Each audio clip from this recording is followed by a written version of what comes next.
के क्षेत्र में भी आगे बढ़ता जा रहा है। तो ये बड़े लोग होते हैं ना सर, ये छोटा बड़ा नहीं देखते, ये देखते हैं बस किस तरीके से अपने कस्टमर को संतुष्ट किया जाए।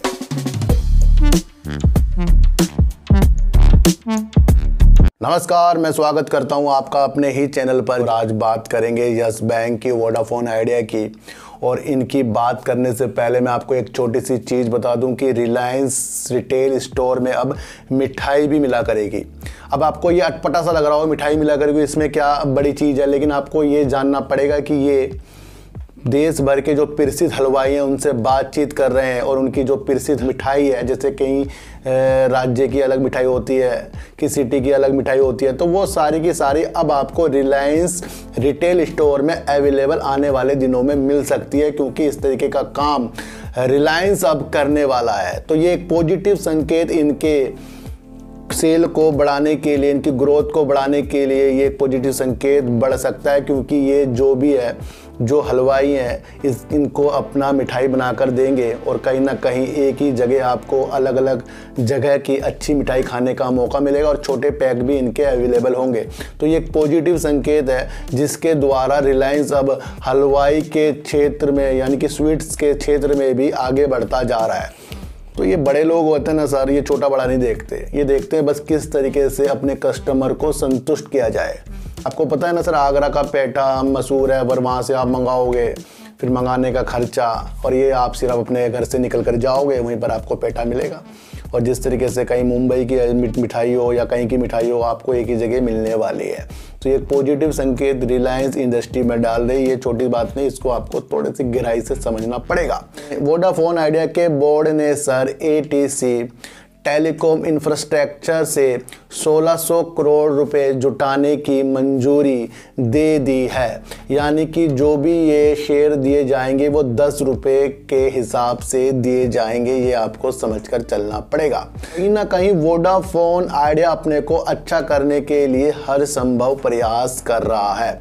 अब सरकार भी इसके अंदर अपने स्टेक की संभावना बता सकती है, क्योंकि इन्होंने अपनी फंड की जो इनकी एक उम्मीद थी, जो एक किरण थी, वो भी इन्होंने बता दी है, क्योंकि इंडस टावर ने पहले ही कह रखा है नवंबर तक का जो पैसा वूसा है वो देना है। तो कहीं ना कहीं वोडाफोन आइडिया को ज़्यादा टेंशन होगी। अब वोडाफोन आइडिया 1600 करोड़ रुपए इस तरह से जुटाएगा और सरकार क्या पता इसके अंदर अब जल्दी से अपना स्टेक लेगी और आगे जाकर ये अपना 5G भी लॉन्च करने की डेट भी जल्दी से बता सकता है। तो पॉजिटिव संकेत वोडाफोन आइडिया के लिए आ रहे हैं। अब बात करेंगे सर यस बैंक की। जिस तरीके से हेडलाइन में दिखा दिया गया है कि हर साल 32% काउंट आ गया प्रॉफिट में, ये कहीं ना कहीं एक चिंता का विषय बन गया है सर। 153 करोड़ रुपए का इनका प्रॉफिट आया Q2 में, और Q1 में करीब इनका 310 करोड़ रुपए का प्रॉफिट था। तो कहीं ना कहीं ये काफ़ी कम हो गया है, इसकी वजह से निवेशक भी काफ़ी घबराए हुए हैं। लेकिन मैं आपको एक चीज़ बता दूं कि इनकी नेट इंटरेस्ट इनकम भी बढ़ी है, जो 32% से ज़्यादा बढ़ी है। आपको एक चीज़ समझनी पड़ेगी, जिस तरीके से यस बैंक पहले अपना प्रोविज़न कम रख रहा था, उसकी वजह से ही प्रॉफिट आ रहा था। यानी कि पहले वो अपना प्रोविज़न कम कर रहा था तो प्रॉफिट आ रहा था ज़्यादा, और इस बार इन्होंने प्रोविज़न अपना ज़्यादा रखा है तो इनका प्रॉफिट थोड़ा कम आया है। तो सारी की सारी बात बिल्कुल अच्छी है, पॉजिटिव है, क्योंकि आने वाले दिनों के लिए यस बैंक किसी भी मुसीबत से ना घिरे, उसके लिए वो पैसा अलग से प्रोविज़न के लिए रख रहा है। तो ये पॉजिटिव संकेत होते हैं।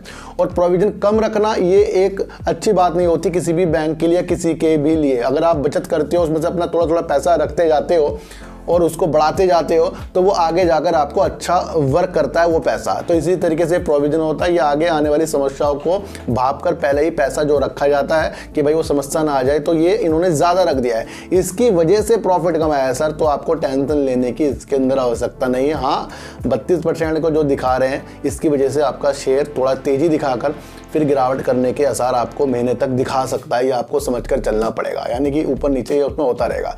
जिस तरीके से CCI ने भी अप्रूवल दे दिया है, जिस तरीके से फंड जुटाने की कोशिश कर रहे हैं अलग निवेशक जो आ रहे हैं, उसकी भी CCI से अप्रूवल मिल गया, तो ये भी एक पॉजिटिव संकेत है। जेसी फ्लावर को जिस तरीके से बैड लोन दिए जाएंगे, ये भी पॉजिटिव संकेत है।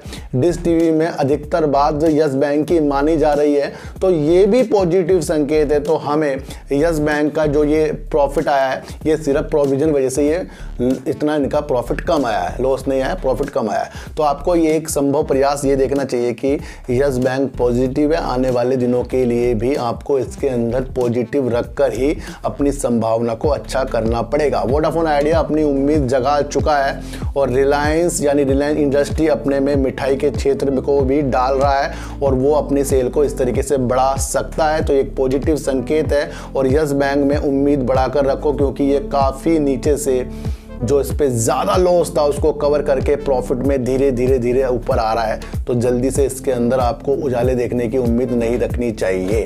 तो सर ऐसी वीडियो देखने के लिए मेरे चैनल पे आइए, जरूर सब्सक्राइब भले मत कीजिए, लेकिन मेरी बातों को गौर से सुनिए ही सुनिए। तो सर चींटी को आटा दीजिए, गाय को रोटी दीजिए और अपने बच्चों को ज़्यादा से ज़्यादा प्यार कीजिए, क्योंकि बच्चे ही आपकी मासूमियत से किस्मत पलटेंगे। तो फिर मिलेंगे आपसे नई वीडियो के साथ, जब तक के लिए नमस्कार।